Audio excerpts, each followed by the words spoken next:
Bonjour Hervé Marseille. Bonjour. On va parler avec vous dans le détail de l'impasse politique dans laquelle nous sommes, de l'examen du budget à venir, bien sûr aussi de la nomination et la renomination même de Sébastien Lecornu. Vous étiez aussi aux côtés des autres chefs de partis politiques hier à l'Elysée autour d'Emmanuel Macron. On va vous entendre là-dessus. Avant cela, revenons donc sur l'information de la soirée de ce matin. C'est donc Sébastien Lecornu qui rempile à Matignon. On va entendre ce qu'en pense un certain nombre de Français, un certain nombre de Parisiens même. Agathe Mahuet est allée hier soir à la sortie d'un cinéma. Écoutez ses réactions. C'est Sébastien Lecornu qui est reconduit. Non, c'est une blague. C'est une blague. Ok. Je pense que c'est une décision qui est totalement incompréhensible, qui est stratosphérique. On a déjà vu un film chelou et là, ça en fait juste un deuxième dans la journée, donc c'est bien. C'est Lecornu 2 alors, le retour. Je m'attendais pas à ce qu'il revienne en fait. C'est un petit peu une démission pour rien quoi. Bon, ça va être la même soupe, ça va rien changer. Voilà, la même soupe, une blague. Je vous ai vu sourire un petit peu pendant ce sonore, Hervé Marseille. Quand même, quelle image donner à l'opinion ce matin? Qu'est-ce que ça vous inspire? Moi, j'avais déjà dit qu'il fallait repartir d'une page blanche, puisque Sébastien Lecornu avait présenté un gouvernement dimanche qui a été tout de suite contesté. Il a remis sa démission, acceptée par le président. Ensuite, il a eu une mission. Le revoilà. Il est passé par ici, il repassera par là. Hop, donc voilà, je comprends l'opinion. Et d'ailleurs, c'était ce qu'on pouvait attendre comme réaction. Maintenant qu'il est nommé, j'allais dire, il faut faire avec Sébastien Lecornu et attendre qu'il nous présente demain, en tous les cas dans les meilleurs délais, un gouvernement, puisqu'il faut un conseil des ministres impérativement lundi. Ça veut dire, Hervé Marseille, que vous aviez dit au chef de l'État, que vous avez rencontré hier, que c'était une mauvaise idée de renommer Sébastien Lecornu. Vous lui avez dit? Oui, bien sûr. Je l'ai dit publiquement, je lui ai dit. D'autres l'ont dit.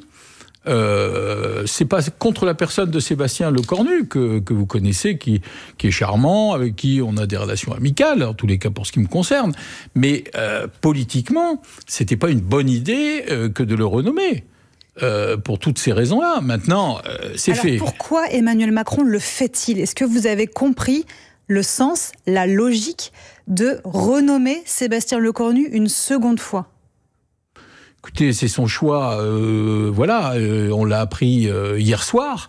Je pense qu'il a analysé le fait qu'il avait été missionné, qu'il avait eu toutes les consultations, donc il était le bon connaisseur, si je puis dire, avec ses interlocuteurs de ce qu'il fallait faire pour la suite. Eh bien, écoutez, on va voir ce que ça va donner dans les jours qui viennent. Vous êtes à la tête, on l'a dit, donc d'un parti, l'UDI, et vous présidez aussi un groupe de sénateurs, l'Union centriste au Sénat. Est-ce que ce matin, vous nous dites que votre parti, que le groupe de sénateurs que vous présidez va soutenir le futur gouvernement de Sébastien Lecornu, et est-ce que vous demandez qu'il y ait des ministres de votre formation politique dans ce gouvernement ? Écoutez, je vais consulter les sénateurs et mon parti. J'ai une réunion du bureau politique tout à l'heure. Je pense qu'on peut travailler sans participer. C'est pas nécessaire, comme le fait Horizon. Soutien sans participation pour l'UDI. En tous les cas, c'est quelque chose qu'on peut imaginer. Moi, je pense que c'est la bonne solution. Horizon le fait aussi. Et il y aura qui dans ce gouvernement, alors? Écoutez, je sais pas, moi, ceux qui veulent y aller. J'ai vu qu'Horizon, hier soir, avait décidé le soutien sans participation. Les Républicains doivent se déterminer aujourd'hui. Et pourquoi vous ne voulez pas participer? Écoutez, déjà, à l'occasion du premier gouvernement dimanche dernier, on n'avait pas été jugé, bon pour participer. On ne veut pas gêner, donc on laisse la place à d'autres. Maintenant, encore une fois, il faut bien comprendre, c'est qu'on a besoin d'un budget. Donc, il ne s'agit pas d'être pyromane. Il y a un Premier ministre. Peut-être aurait-il fallu faire autrement. C'est comme ça. Il y a un Premier ministre. Il va faire un gouvernement. On est dans l'urgence, puisqu'il faut un Conseil des ministres lundi. Comment est-ce qu'on pourra avoir un budget. Vous avez vu, comme nous, Hervé Marseille, les réactions très virulentes des oppositions, des forces politiques. Nouveau bras d'honneur aux Français, dit la France Insoumise. Un attelage sans aucun avenir, dit le Rassemblement National. Concrètement, est-ce que Sébastien Lecornu a des chances de survivre au-delà de quelques jours? Est-ce qu'il y a un chemin, une voie de passage du côté du Parti socialiste? Vous y croyez? Il y a une petite chance de passage. Ce que j'ai noté hier à la sortie, c'était que immédiatement les Verts et le Parti communiste ont rejoint, si je puis dire, la radicalité et les filles, en disant on n'a pas confiance, on vote la censure. Il reste que le PS. Le PS est resté sur une attente, en laissant la porte entrouverte et en disant la réforme des retraites, c'est la mère de toutes les batailles. On ne parle plus de rien, du pouvoir d'achat, de la dette... Il l'évoque quand même, mais c'est vrai que vous avez raison, la réforme des retraites est l'essentiel, en tout cas, de ce que disent les socialistes. C'est le Graal. On veut... tout est avant... Non, nous, ce qu'on veut, c'est les retraites. Hein, on se bat là-dessus, il n'y a plus que ça. Et donc, c'est quelque chose qui coûte cher. C'est pas une réforme pour faire bien comme ça. C'est une réforme qui a été faite dans la douleur, vous vous en souvenez, dans la difficulté. On rappelle le 49.3, effectivement, d'Elisabeth Borne. Et donc, on ne peut pas maintenant, après avoir dit c'est indispensable, c'est absolument important pour l'avenir du budget. Il y a eu des gens qui ont défilé pendant des mois contre cette réforme et on a expliqué pourquoi c'était nécessaire.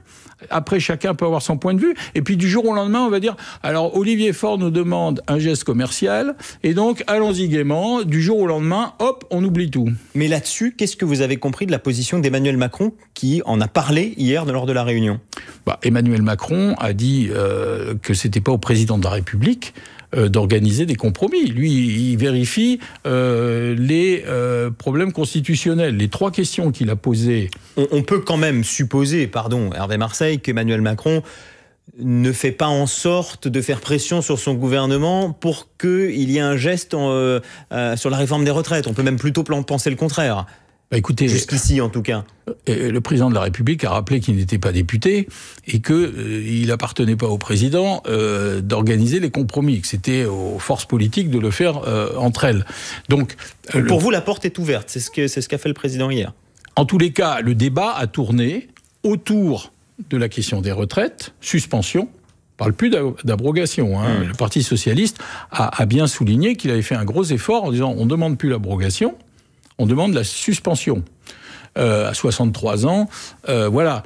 Mais, une suspension, ça veut dire quand même qu'on stoppe tout et que ça coûte très très cher au budget de la France. Ça veut dire que, Hervé Marseille, vous, en tant que sénateur, et encore une fois, à la tête d'un groupe de sénateurs, vous allez vous opposer à une suspension de la réforme des retraites telle qu'elle est appliquée actuellement? Aujourd'hui, nous sommes sur cette ligne. Après, il faut avoir un débat global, parce que si vous faites un effort sur les retraites, ça veut dire que vous ne le faites pas sur la dette, vous ne le faites pas sur les pouvoirs d'achat. L'argent, vous n'allez pas le multiplier. Or, ce que proposent les socialistes, c'est des impôts nouveaux. Mais certains pourraient vous répondre, et c'est d'ailleurs ce que disent les socialistes, on estime, c'est d'ailleurs les chiffres du gouvernement précédent, que la dissolution a coûté 12 milliards. La réforme des retraites, c'est 500 millions dès cette année, 3 milliards l'année suivante pour la gelée, et après, il y aura la présidentielle, donc on avisera.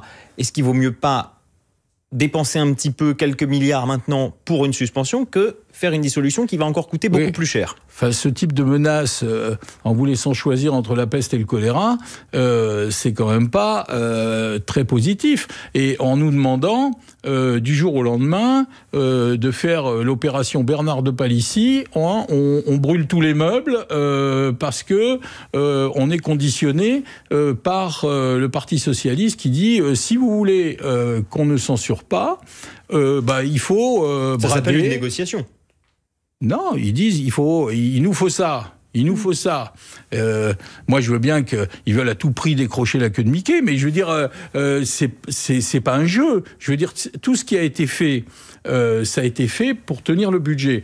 Je vous rappelle qu'il n'y a pas si longtemps que ça, l'ancien Premier ministre François Bayrou il a accepté de se sacrifier parce qu'il a mis la dette au centre de son action. On a complètement oublié cet objectif de désendettement, Hervé Marseille. Vous craignez qu'au nom de la stabilité politique, on perde de vue cet objectif de réduction de nos déficits ? Il faut quand même avoir ça en tête. Je veux dire, le déficit, il a augmenté de pas loin d'une centaine de milliards depuis le début de l'année. Enfin, les taux d'intérêt s'envolent. On va bientôt être à 70 ou 80 milliards de dotation pour les intérêts de la dette. Bon, tout ça disparaît, le pouvoir d'achat, on n'en parle plus, tout le reste uniquement sur le thème, ce que vous venez de dire. Attention, si vous ne nous donnez pas cette victoire sur les retraites, parce que c'est un problème politique, pour justifier la position des socialistes, ce que je peux comprendre, eh bien, rien ne marchera. Oui, mais on a l'impression, Hervé Marseille, quand on vous entend... Et quand, d'un autre côté, on entend les socialistes, on avait Arthur Delaporte ce matin sur l'antenne de France Info, que voilà, c'est un peu irréconciliable et que, par conséquent, rien ne sera possible. Et que donc, on en arrive à probablement une nouvelle censure de Sébastien Lecornu. Comme vous l'avez dit, c'est une négociation. C'est pas une négociation, d'ailleurs, c'est un débat qui doit se faire, d'après le Premier ministre, sans 49.3. C'est-à-dire librement à l'Assemblée nationale. Et il appartient aux députés et aux sénateurs, parce qu'ils ont été un petit peu oubliés hier. Pas été invité par Emmanuel Macron. Oui, alors que c'est quand même là que s'est fait le budget. Président Gérard Larcher. Voilà, ça s'est fait là-bas la dernière fois. Donc, c'est un débat qui va avoir lieu au Parlement, parce que ce qui est formidable, c'est qu'on fait les débats avant le débat. C'est-à-dire que François Bayrou est tombé avant même d'avoir pu présenter son budget, et là on est en train de faire la tentative de trouver des accords avant le débat. Laissons faire le Parlement, qu'il essaie de trouver des équilibres. Est-ce que ça marche ? Est-ce que ça marche pas ? On verra. Hervé Marseille, vous restez avec nous. On va se retrouver juste après l'essentiel de l'actualité en 1 minute. Il est 9h moins le quart. Voici Diane Ferchit. Sébastien Lecornu dit accepter par devoir sa reconduction à Matignon. Il a été à nouveau nommé hier soir Premier ministre selon l'entourage du président. Emmanuel Macron lui donne une carte blanche. Sébastien Lecornu qui doit composer son gouvernement d'ici lundi pour présenter un projet de budget. Parmi les réactions, celle du Parti socialiste. Il avertit qu'il censurera Sébastien Lecornu en l'absence de suspension immédiate et complète de la réforme des retraites. Des frappes israéliennes pendant la nuit au Liban font un mort et 7 blessés selon les autorités libanaises. Alors que Donald Trump se dit confiant pour Gaza, le cessez-le-feu tiendra, déclare le président américain. L'arrêt des combats hier matin a entraîné d'importants déplacements de population dans l'enclave palestinienne. 200 000 personnes sont revenues dans le nord selon la défense civile de Gaza. 416 € par mois, c'est ce que coûte en moyenne une voiture à son propriétaire. Résultat d'une étude du club automobile Roule. Ce sont les frais fixes qui pèsent le plus entre crédit à rembourser, assurance et stationnement. La tempête tropicale Jerry s'éloigne des côtes de la Guadeloupe. Il n'est plus qu'en vigilance jaune ce matin après avoir été en rouge il y a 24 heures. La tempête Jerry qui a fait un mort en Guadeloupe, un automobiliste coincé dans sa voiture par la montée des eaux. France Info. Le 8h30 France Info, Adrien Beck, Mathilde Siraud. Hervé Marseille, vous êtes toujours avec nous, sénateur UDI des Hauts-de-Seine. On en parlait à l'instant, Sébastien Lecornu, maintenant renommé à Matignon, va devoir former son équipe gouvernementale. Il a indiqué hier soir sur X, la nouvelle équipe devra incarner le renouvellement et la diversité des compétences. Est-ce que ça veut dire, selon vous, que l'on s'oriente vers un gouvernement dit technique, une équipe de hauts fonctionnaires, d'experts ? Est-ce que c'est ce qu'il faut pour passer ce budget ? Écoutez, c'est sa responsabilité. Il va former son équipe, il va faire des choix. J'ai cru comprendre qu'on évitait des ministres qui avaient en tête une candidature aux élections présidentielles. Bon, pourquoi pas. C'est une bonne chose, ça ? C'est vraiment faisable ? Écoutez, c'est son choix. Je veux dire, ça écarte d'emblée... Bruno Retailleau, Gérald Darmanin. Mais qui annonçait qu'il sortait du gouvernement. Gérald Darmanin aussi ? Bah oui, vraisemblablement. Vous le regrettez ? Pardon ? Vous le regrettez ? Non, mais encore une fois, c'est pas à moi de dire ce qu'il doit faire ou pas faire. C'est son choix. Ça sera à lui de former un gouvernement et de présenter. Gouvernement technique, moi, j'y crois pas trop. Pourquoi ? Parce que ça n'existe pas, un gouvernement dit technique. Je veux dire, les choix, ils sont politiques. Je veux dire, vous faites des choix, vous mettez des budgets à tel endroit, vous faites une réforme dans tel sens. Bon, vous savez, il y a de plus en plus de gens qui refusent d'aller au gouvernement. Hein. Maintenant, vous avez des noms ? Non, mais je sais, tout le monde le sait, vous le savez, parce que l'instabilité, c'est dur, et la responsabilité d'aller au gouvernement, c'est pas une chose facile. Donc, on veut prendre des gens, je sais pas ce que ça veut dire, moi, technique, des hauts fonctionnaires, Quand le président Emmanuel Macron dit qu'il va donner carte blanche au Premier ministre, qu'est-ce que vous comprenez ? Est-ce que c'est un élément de langage pour nous dire que le Cornu 2 ne ressemblera pas à le Cornu 1 ou qu'il sera peut-être moins macroniste ? Qu'est-ce que vous comprenez, vous ? Oui, ça veut dire il a de l'autonomie par rapport à moi. Et il a de l'autonomie pour On peut y croire, sachant sa proximité avec le chef de l'État. Je vois un sourire sur vos lèvres. Et on voit Hervé Marseille, un sourire sur vos lèvres aussi. Bon,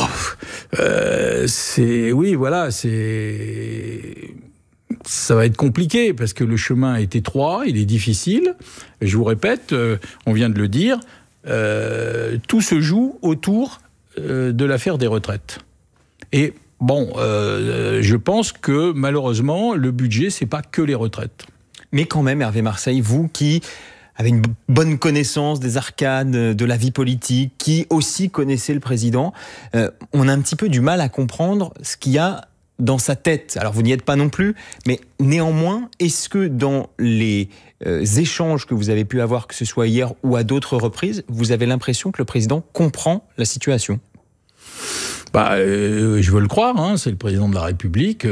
La présidence de la République, c'est encore une des rares institutions qui tient bien debout. Donc, s'il a fait ce choix, c'est en toute connaissance de cause. Encore une fois, je vous le dis, moi, j'aurais pas fait ce choix. Pas pour la personne de Sébastien Lecornu, mais pour des raisons politiques. Bon, maintenant c'est fait, il faut travailler avec le gouvernement, parce que l'objectif c'est quand même d'avoir un budget. Dans ce pays, il y a des gens qui tiennent des entreprises, qui les font travailler tous les jours, il y a des commerçants, des artisans, des chaînes de radio, enfin il y a des gens qui travaillent au quotidien, qui ont besoin d'avoir de la visibilité. Et donc de savoir quels vont être les textes qui vont être discutés. Il n'y a pas si longtemps que ça, il y avait un texte sur l'audiovisuel public. Est-ce qu'il va être maintenu ? Voilà. Est-ce que il va falloir faire des choix ? Il y avait la fin de vie. Et puis il y a un problème majeur en dehors du budget, c'est la Calédonie. Pardon, mais je comprends que nos auditeurs métropolitains n'aient pas forcément ça en tête, mais on a des Français qui vivent sur un territoire à des milliers de kilomètres et qui sont dans une situation absolument épouvantable, et il faut d'urgence prendre des décisions, parce que sinon, là-bas aussi, ça va mal finir. Ce que vous nous décrivez quand même, Hervé Marseille, c'est un pays presque à l'arrêt. Il n'y a plus aucune décision qui se prenne. Depuis combien de temps, vous savez ? Depuis plusieurs mois. Ce qui prouve qu'on a une bonne administration, parce que pendant ce temps-là, j'allais dire pendant les soldes, les affaires continuent. Il y a un exosquelette administratif qui continue de fonctionner. Il y a une armée, une police, une justice. Voilà. Mais justement, est-ce que ce que vous êtes en train de nous dire n'est pas aussi de nature à faire dire peut-être aux Français, bon, finalement, on peut très bien fonctionner sans la politique et donc contribuer à ce qu'ils s'en détournent encore davantage ? Non, dans tous les pays du monde, vous avez des gouvernements, ils sont souvent élus démocratiquement, dans d'autres pays malheureusement non, et ils font des choix politiques. Elle est parfois moins présente dans la vie des gens qu'en France. C'est vrai, parce qu'on fait tout reposer sur les choix du président, sur les choix du gouvernement, et on est dans un pays qui s'est remis, si je puis dire, un gouvernement et un président, c'est pas nouveau, ce sont les institutions de la Ve République qui ont centralisé le pouvoir, et il va falloir peut-être réfléchir. François Bayrou voulait aérer le Parlement avec la proportionnelle, personnellement j'y étais favorable, on n'a pas eu le temps de terminer ce débat. Une réforme institutionnelle, après ce qu'on vit, ça aura du sens selon vous ? En tous les cas, il faut réfléchir à notre vie institutionnelle pour ne plus avoir ce genre de crise et redonner, j'allais dire, la parole aux électeurs pour terminer les crises que nous avons vécues. Merci à vous, Hervé Marseille, sénateur UDI des Hauts-de-Seine et président du parti centriste UDI. Merci d'avoir été avec nous ce matin sur France Info. Merci à vous, Mathilde Sirot. Restez avec nous, l'info continue.